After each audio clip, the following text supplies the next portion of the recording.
Hilig kay ko mag-repost sa una, kay wala ko'y kasaligan. Hilig kay ko mag-repost sa una, kay di na ko ma-express in person ang gubot nga kalibutan sulod sa akong dughan. Pero karon, lain na akong rason.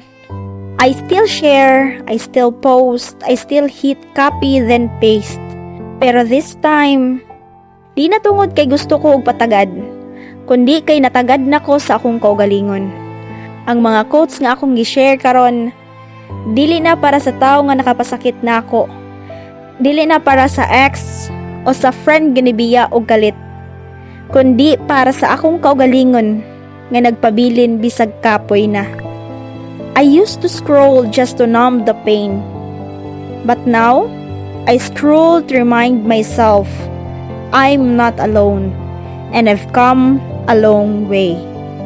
Kaniadto, akong gipangita sa internet ang mga linyang murag gisulat para nako kay gusto nako nga naay makasabot. Karon, ako na ang nagsugod og sulat para sa uban pod nga nanginahanglan. Before, repost wear a mirror. Karon, there my reflection, proof nga nakasurvive ko.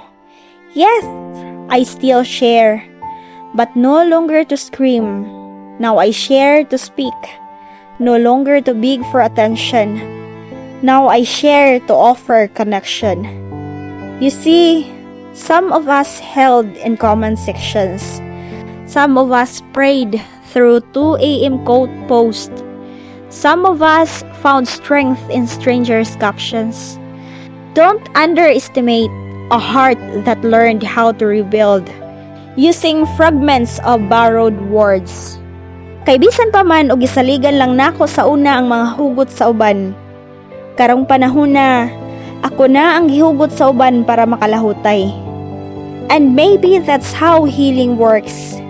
You start with repost, but someday, you become the reason someone else clicks share.